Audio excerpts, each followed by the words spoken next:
I think Islam hates us. They have done nothing except wreak havoc and terror for our faith and our religion. When we stand up to those who oppress our communities, that Allah accepts from us that as a form of jihad. Foundations of society are fragile. We must be the shepherds of our own civilization. Anyone answers either yes or no without making necessary distinctions, both are not telling the truth.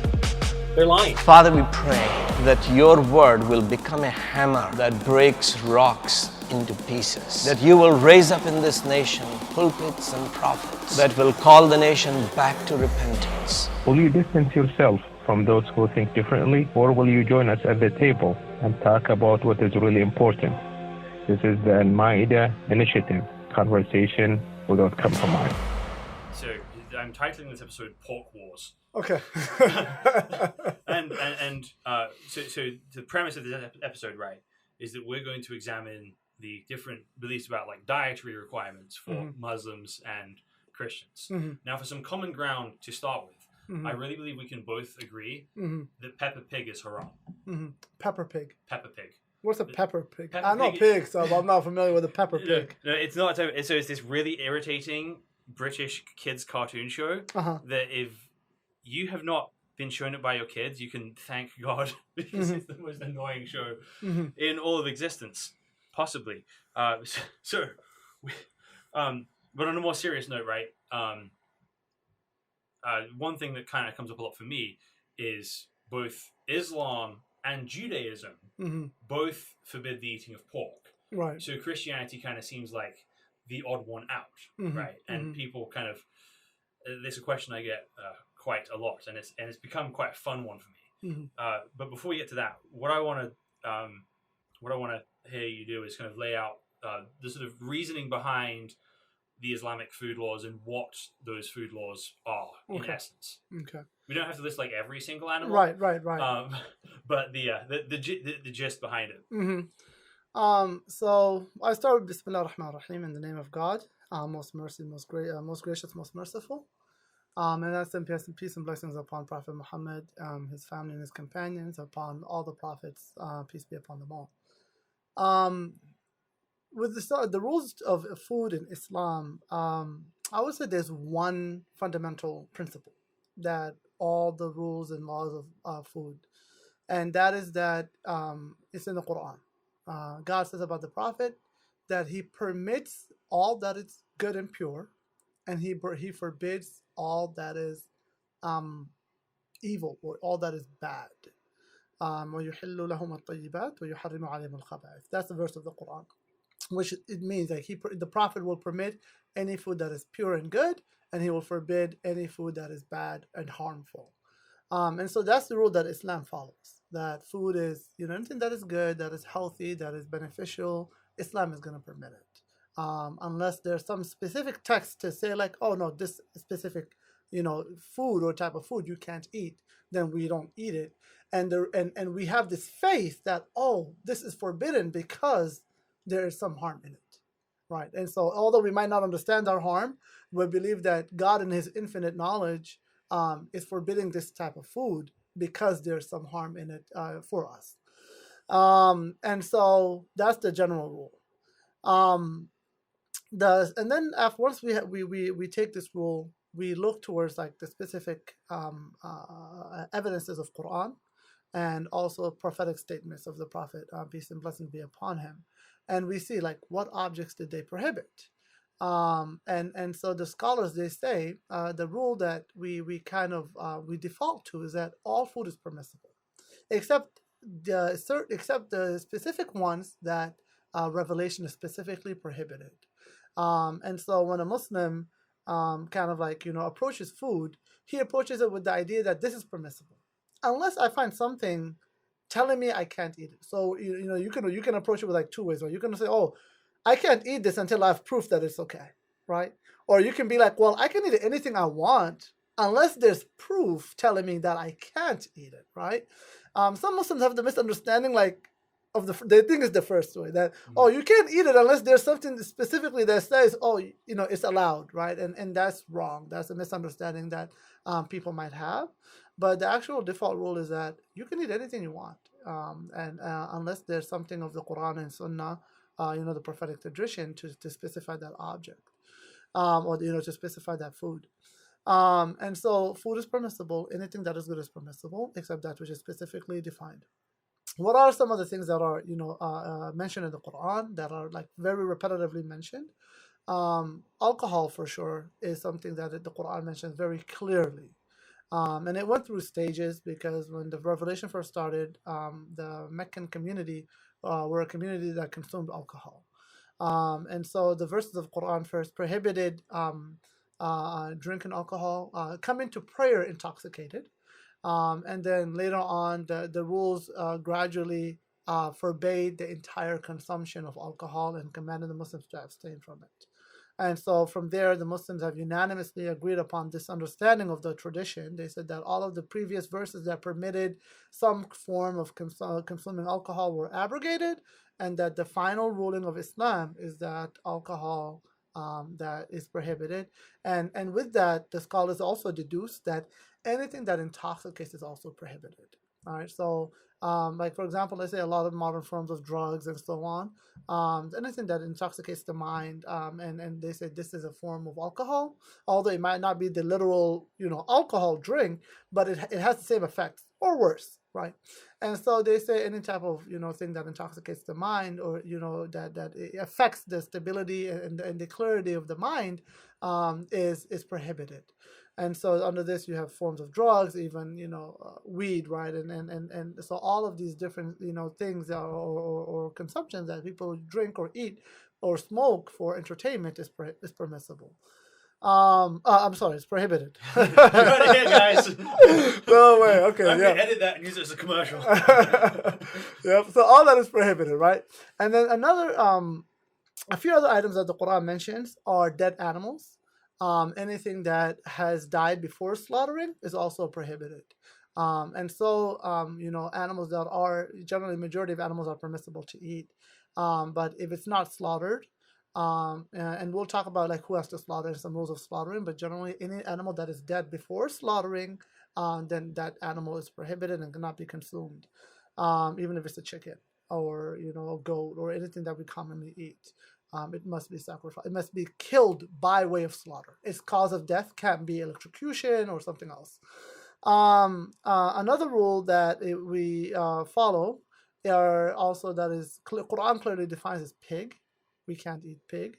And I think that's common knowledge. Like, I think all Muslims, regardless of like how much they practice Islam, 99% of the time, like they won't touch pig. That's like one of the things that no one will compromise on, right? Even people who drink, they were like, no pork. Yeah, no pork, right? So that's kind of it's something interesting. I don't know what the cause for it is, but there's this, just a very bad or kind of just like this fear of like eating pig or pork, and more than alcohol. All right, so you'll find Muslims that might consume alcohol, although it's prohibited, and the sin is maybe as equal as eating pork, right? It's not like, oh, this is worse than the other, but they'll do this, but they won't do that, right? So, but anyways, pork is prohibited. And then another thing that is mentioned in the prophetic tradition are animals that have that hunt with their claws, or that have claws, or fangs.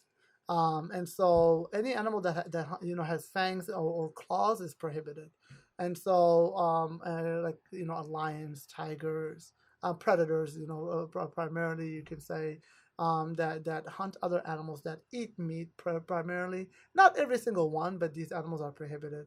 Birds, hawks, eagles, and so forth are prohibited. So these are some of the specific types of animals that were mentioned. Another general rule that applies also is anything that harms the human body. And this can be also unique from case by case. So if I'm allergic, let's say to let's say honey, right?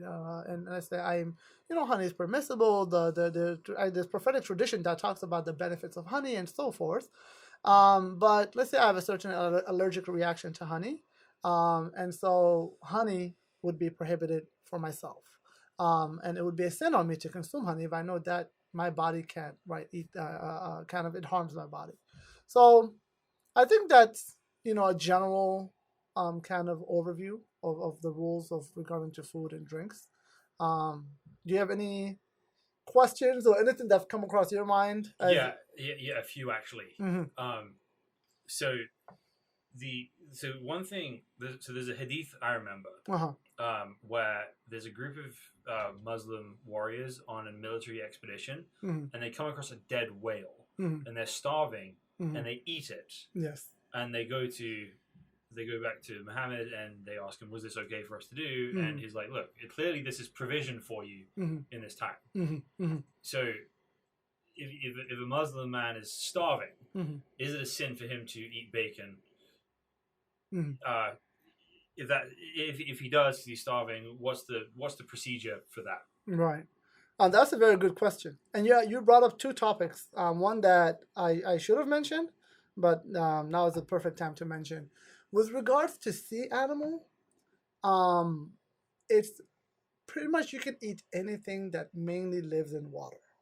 And so whales, sharks, dolphins, fish, crabs, majority of scholars, Muslim scholars, will pretty much they say that any sea animal that primarily lives in water is allowed. Things like alligators and crocodiles and are a little more debated, but I think the majority lean towards this prohibition. They say no because it's more like a land animal than it is a sea animal, and so they prohibit that. There's some talk about crabs and lobsters, or what's the ruling of that, right? If they can live both on land and sea, turtles. But majority permit if it's primarily a sea animal, then it's allowed. So with the whale, and sea animal, you don't have to slaughter any sea animal, and that's why when Muslims eat sea animal, they don't ask is it halal or not. Mm-hmm. They just consume right away, right? There's actually a joke. One time a sheikh was laughing. He said, he came by a grocery store and he said they had the halal sign on seafood. And he was laughing because he's like, there's no haram seafood. All seafood is naturally halal, right? So that's a misconception sometimes people have. They think that the prohibition or the rules of slaughtering apply to sea animals. They don't. They're all permissible in general. As for necessity. So practical application here. Mm-hmm. If there's a Christian with a Muslim friend in the audience who wants to take the Muslim friend to lunch, either halal restaurant or one that has seafood on the menu. Yep. That's excellent. Yep. And so the second thing you mentioned, right? The question was about necessity, and so necessity, you can eat. A Muslim can eat haram food if there is no alternative, if it is life-threatening, and he can only eat, or she, whoever it might be, can only eat the amount needed to, suffice their need. And so if they follow these guidelines, then they can consume. So let's say if they're, in a situation where there's no food around and they have pork in front of them, or they have nothing to drink but some wine, or they have, some type of situation like that where there is no alternative, their life is at risk, then they can consume that, and they must limit it to the amount of that they need. And I think that's a generally agreed upon principle. I haven't heard any, I haven't read any literature, any scholar, argue against that. So the next question I have is just want to add. I'm not especially going anywhere with it. It's just interesting to me. So with the abrogation rule in the Quran, right, where you have moderation first, then prohibition. Mm-hmm. So let's say you have somebody who's an Israelite or a Christian, say 300 years before Islam. Is it still a sin for that person to have drank alcohol in moderation if they're not intoxicated? Or is it something that it only becomes a sin when it is prohibited in the Quran? Right. So we believe that, the nations, each nation is obligated to follow the laws that were given to their prophet. And that is what they will be held accountable, according to. And something that, like, in the early Muslim tradition, when Muslims, when Christians lived in Muslim lands, you find that they allowed them to consume alcohol in private. They didn't prohibit them. And the reason they did that was because they said your faith allows you to consume, alcohol, or permits it for you. So, you're allowed as long as you don't do it in a way that conflicts our rules and values in public. And so on. So, I guess the answer to your question is, no, a person is not held accountable to a rule that wasn't given to their prophet or their book of revelation, and that they are obligated to follow what their faith requires. And so the rule of alcohol being prohibited, we know it wasn't revealed in previous revelations, at least not in Christianity. And so no one is held accountable for that. It doesn't become a sin until the Prophet Muhammad is sent. And once he's been given that prohibition, then that sin and that prohibition is applied to people. Right. So you're saying that all the other rules have a specific time, place, and context. That now the sort of mode of how God is relating to humanity has changed, right? Because you believe Muhammad is the final messenger, sent to all peoples everywhere, and that now is not that you impose that on everybody, but that objectively that is now sin because it's been revealed through the final messenger. Yes. But why don't you talk to me about Christian teachings on food? I'm really curious, and I have some questions of my own. Yeah. Okay. So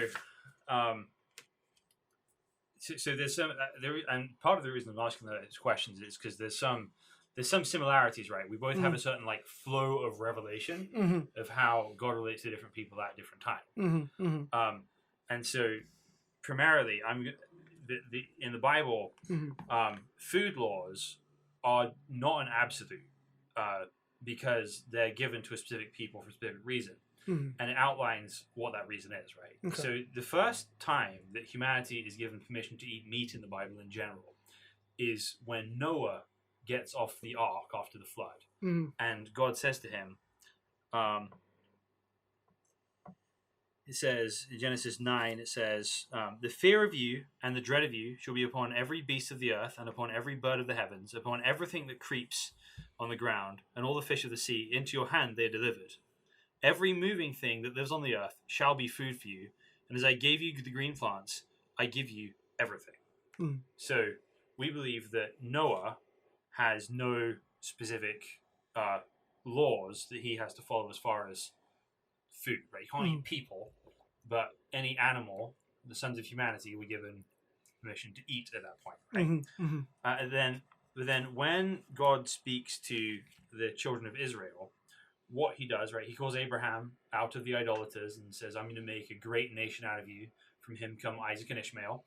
And God promises to bless the whole earth through Abraham. But then Jacob and his sons, he turns into the nation of Israel. And then when God speaks to Moses and calls the people of Israel, which are much larger now, like hundreds of thousands of people at this point, he gives them laws for a specific reason, right? And this in the book of Leviticus, which is like the book of like priestly rules. Okay. This is written by Moses.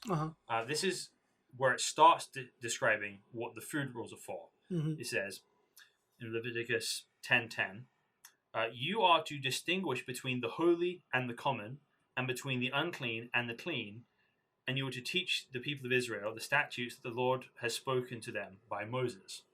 So basically, it's giving people categories in their minds of clean and unclean. Okay. So then it describes all these animals that make people unclean to eat them. It would include the animal that died naturally as well. And included in here is pork, right? So that's why Jews who keep kosher also do not eat pork like Muslims because of the book of Leviticus. And it ends this chapter by saying, and by these you shall become unclean.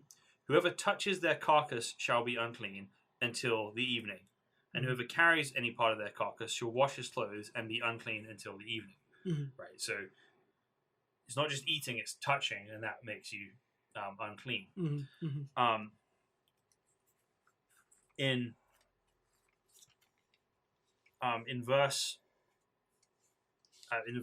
chapter 13, it expands it from more than just being about food, but also other conditions, right? Like leprosy, for example, which is a skin disease. People could not enter the camp if they had leprosy, right? They were unclean. Right. So if you touch an animal, you're unclean. You touch the dead animal or unclean animal, you're unclean. If you have leprosy, you're unclean. Another thing that it includes in this is touching a dead body, right? So in Leviticus 21, it says if anyone who touches a dead body is unclean because of that. And again, they have to go wash, and they have to wait till the next day, then they're considered clean again. Okay. Right? And then a woman who has menstruation is considered unclean while she is menstruating, and she's not. And what it functionally means to be unclean is not like a legal penalty, right? You don't like have to pay extra taxes for eating bad animals, but it means that you can't enter the assembly. It means you can't go and pray and interact with God, right? Okay. So if a woman has come off her period, or if someone had another form of uncleanliness, what it says in Leviticus 15 says, and the priest shall use one for a sin offering and the other for a burnt offering, that's like sacrifices, and the priest shall make atonement for her before the Lord for her unclean discharge. Thus you shall keep the people of Israel separate from their uncleanness, lest they die in their uncleanness by defiling my tabernacle that is in their midst, right? So tabernacle is this tent that people would go to, related to be a temple, whether they would pray to God and there'd be sacrifices made for them, right? So basically, if you're unclean, you cannot enter that tabernacle. But even in the tabernacle, right, there's some people who can go to the inner part of the tabernacle called the priests, right, where all the sort of like holy parts are kept, and they have to take extra precautions to make sure they're clean beyond what all the other Israelites would do as well. And then there's one place called the most holy place, or the Holy of Holies, where there was something called the Ark of the Covenant, which was this sort of. Have you ever seen Indiana Jones? No, I haven't. No. I've seen commercials of it, but never actually watched the film. So it's based on this idea of this Ark of the Covenant, which is this kind of golden box that God would sort of speak from on top of, and it says that so Aaron, Moses' brother, who's a prophet too, was only allowed to enter this room once a year. So it says, in Leviticus 16, it says, tell Aaron your brother not to come at any time into the holy place inside the veil before the mercy seat that is on the ark, so that he may not die. For I will appear in a cloud over the mercy seat. But this way Aaron shall come into the holy place with a bull from the herd, a sin offering, a ram for a burnt offering.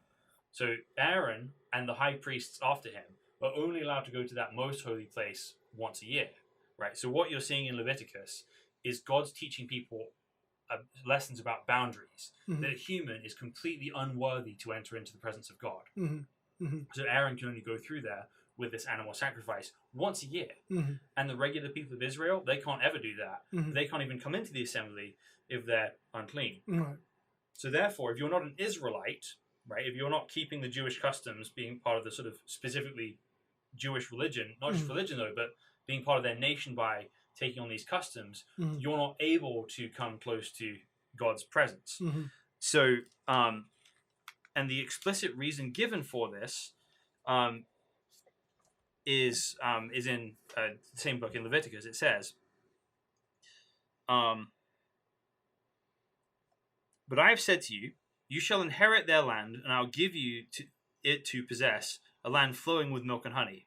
I am the Lord your God, who has separated you from the peoples. You shall therefore separate the clean beast from the unclean, and the unclean bird from the clean. You shall not make yourselves detestable by beast or by bird or by anything with which the ground crawls, which I have set apart for you to hold unclean. You shall be holy to me, for I am the Lord, am holy, and have separated you from the peoples, that you should be mine.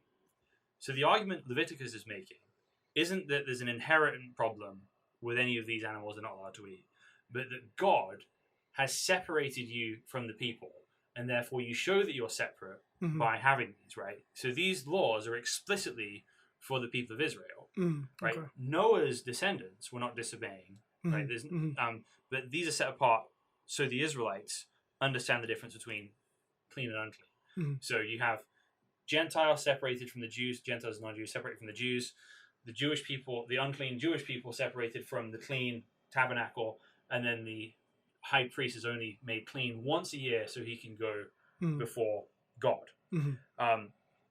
So that's kind of the whole operating, right? The point is to show the distinction between Israelites and non-Israelites, and then the difference between people and God, right? Just it illustrates these distinctions between people. So that's in the Old Testament, right? Which I, as a Christian, believe. Yet I eat bacon, I eat foods that are considered unclean here, right? So how do I get to that? So there's some very important distinctions in the New Testament from the Old Testament. The first is that this is all about this tabernacle, this temple, this holy of holy places, right? So as a Christian, I don't believe like the buildings I go pray in are holy or special, right? Ultimately, because so Jesus himself in the Gospel of John, in the Gospel of John, he visits the temple in Jerusalem, and it says in John chapter 2, the Passover of the Jews was at hand, and Jesus went up to Jerusalem. In the temple, he found those who were selling oxen and sheep and pigeons and the money changers sitting there, and making a whip of cords, he drove them all out of the temple with sheep and oxen, and he poured out the coins of the money changers and overturned their tables. And he told those who sold pigeons, "Take these things away. Do not make my Father's house a house of trade." His disciples remembered that it was written, "Zeal for your house will consume me." So the Jews said to him, "What sign do you show us for doing these things?" Jesus answered them, "Destroy this temple, and in 3 days I will raise it up." The Jews said, "It has taken 46 years to build this temple, and will you raise it up in 3 days?" But he was speaking about the temple of his body. When therefore he was raised from the dead, his disciples remembered that he had said this, and they believed the scripture and the word that Jesus had spoken. So functionally, right, what it says here is that Jesus, who Christians believe is God incarnate, is doing the job of the temple, right? That instead of going to a tent, you go to a person, right? That's what Jesus means when he says he's the temple, right? The presence of God dwells within him, right? So what you see is that these themes of clean and unclean actually don't go away in the New Testament, but it transforms the way we operate with them are transformed. So, for example, right, leprosy was one of the things that made somebody unworthy to come into the camp, right? And if you touched somebody with leprosy, you'd be unclean as well. Right. But in Matthew 8, it says, when he came down, as Jesus came down from the mountain, great crowds followed him, and behold, a leper came to him and knelt before him, saying, "Lord, if you will, you can make me clean." And Jesus stretched out his hand and touched him, saying, "I will, be clean." And immediately his leprosy was cleansed. So Jesus, the temple, instead of like the old temple, he doesn't become polluted when someone with leprosy touches him. The person with leprosy becomes clean. There's another instance where a woman who's been non-stop menstruating for 12 years, which of course means she can't go into the temple, grabs Jesus' robe, and instead of making him unclean, as would be the custom in old law, she becomes clean. Right? When Jesus touches the dead body, Jesus does not become unclean. The dead body comes back to life. So it's not a case that unclean and clean are suddenly forgotten about and done away with. But instead of having this holy, clean area that's walled off from this unclean world that's trying to get in, the clean and the holy are now invading the unclean and the unholy and are transforming it to look like the world God intends the world to look like. Right? That's what Jesus' life is.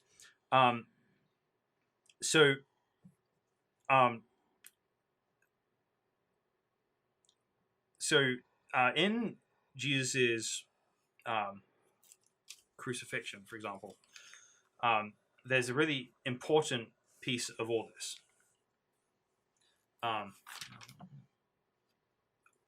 actually, before we get to the crucifixion, there's a very specific thing Jesus has to say about food laws, right? Because we've talked about all these other things, we haven't talked about the food laws. So, in Mark 7, Jesus is talking to a crowd of people, and what they're complaining about is he's breaking not like the kosher law specifically, but Jewish ceremonial washings before dinner, right? And Jesus says this in Mark 7:14. He says, "And he called the people to him again and said to them, 'Hear me, all of you, and understand. There is nothing outside of a person that by going into him can defile him, but the things that come out of a person are what defile him.' And when he had entered the house and left the people, his disciples asked him about the parable. And he said to them, 'Then are you also without understanding? Do you not see that whatever goes into a person from outside cannot defile him, since it enters not his heart but his stomach and is expelled?' Thus he declared all foods clean. And he said, 'What comes out of a person is what defiles him. For from within, out of the heart of man, come evil thoughts, sexual immorality, theft, murder, adultery, coveting, wickedness, deceit, sensuality, envy, slander, pride, foolishness. All these evil things come from within, and they defile a person.'"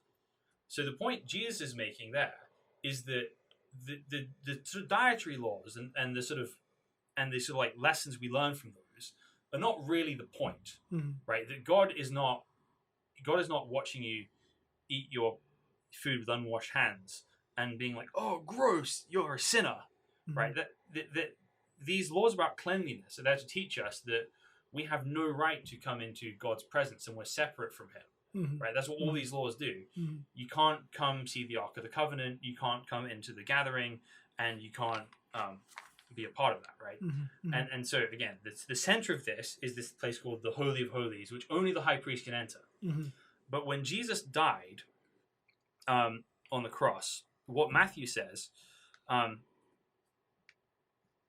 in Matthew 27:50 says, "And Jesus cried out again with a loud voice and yielded up his spirit." He gives his soul into God's hands.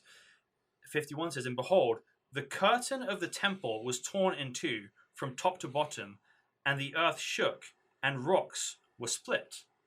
So the idea is that when Jesus died on the cross, like those atonement, like that animal sacrifice that would let you into the priest into the most holy place and let other people into the temple, is torn down, so that God is no longer acting as someone to be protected. Not that God needs protection, but for the people's safety. But he's actually invading the world. That barrier separating us from him is now gone, right? And so when the New Testament deals with food laws, it deals with, so after Jesus is risen from the dead, he sends out his people, and initially they're just preaching to Jewish people, but Peter, who is the guy, he's kind of like the Abu Bakr of Christianity, if you like, right? He's the guy Jesus delegates with authority. He is on a roof, and it says this: "The next day, as they were on their journey and approaching the city, Peter went up on a housetop about the 6th hour to pray, and he became hungry and wanted something to eat. But while they were preparing it, he fell into a trance until the heavens opened and something like a great sheet descending, being let down by its four corners upon the earth.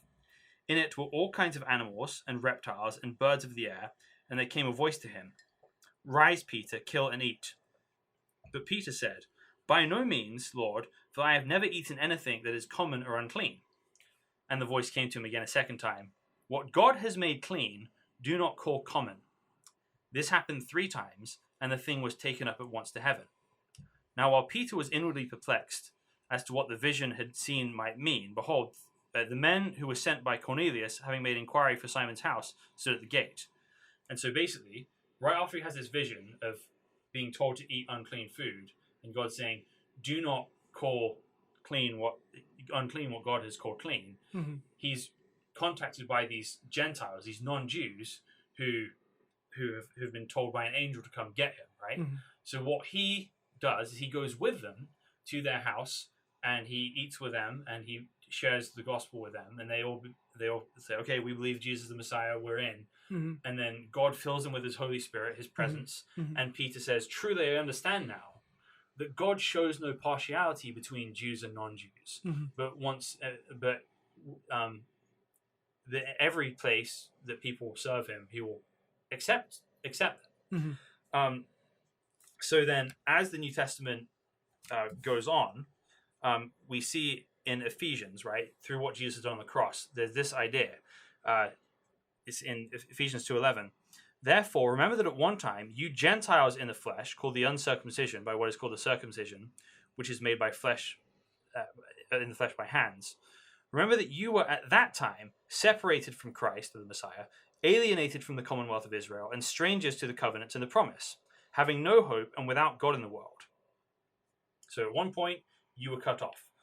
But now in Christ Jesus, you who once were far off have been brought near by the blood of Christ. For he himself is our peace, who has made us both one, and has broken down in his flesh the dividing wall of hostility.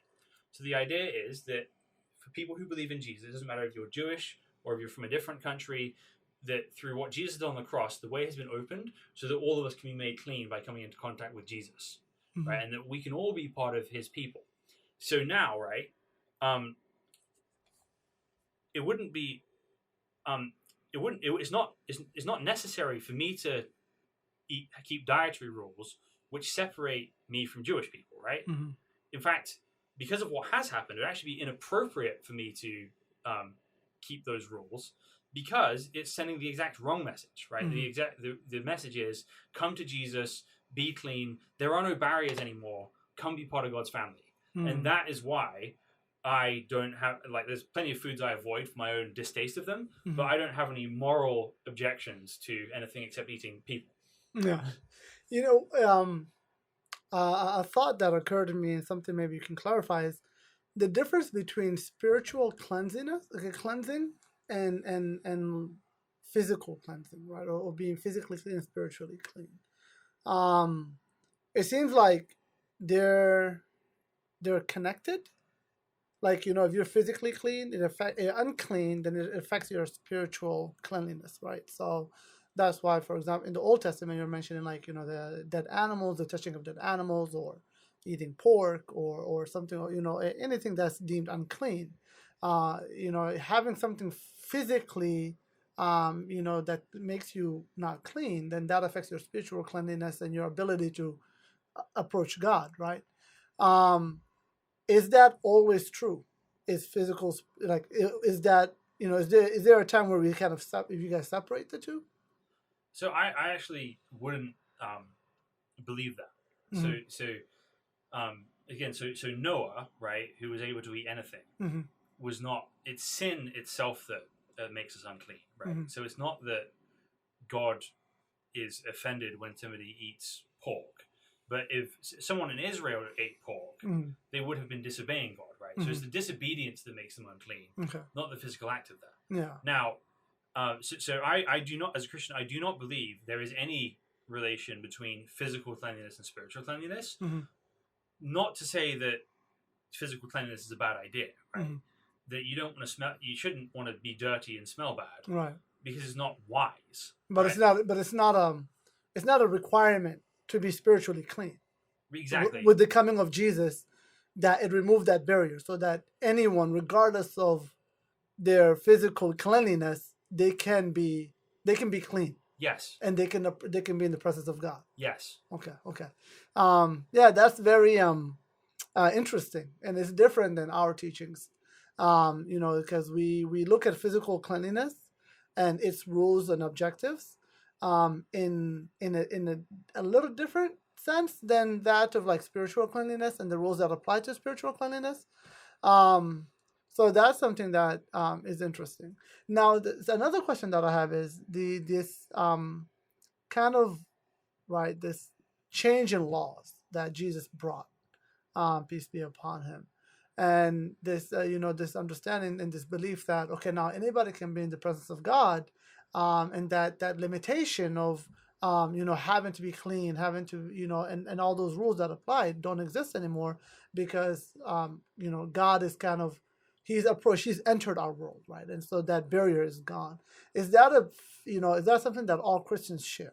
Or is there a difference? Are there Christians, for example, that will still follow those old rules of not eating pork, not regarding dead meat, and so on. I think you would have a couple of sects that don't, like Seventh-day Adventists, for example, and possibly the Ethiopian Orthodox Church, but it's not like, but as far as like mainline historic ones, not really. Okay. Seventh-day Adventism happens in like the 1800s, the same sort of time as Mormonism and Jehovah's Witnesses. So it's not like a very old tradition.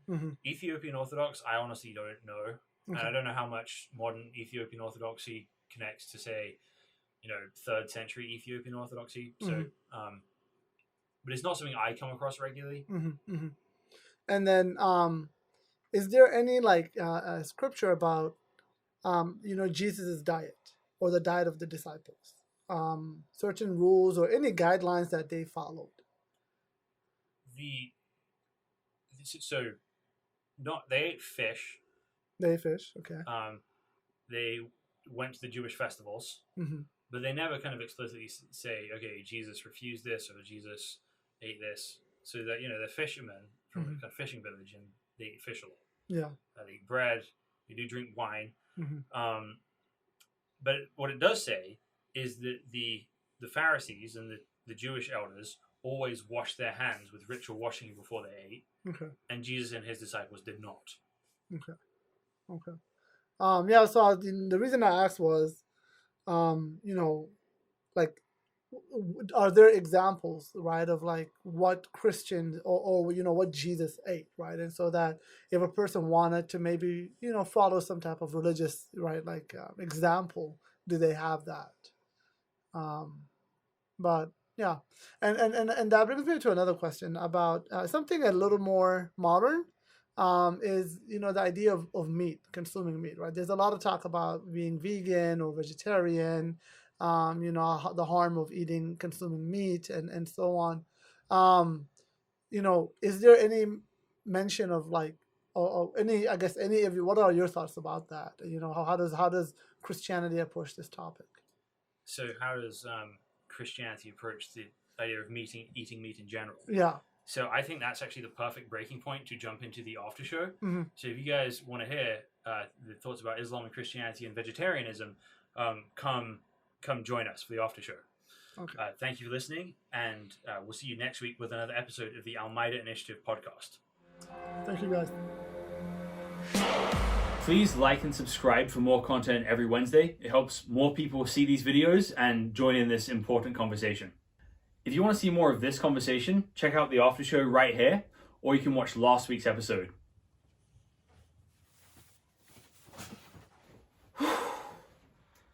This British guy customer is really hot.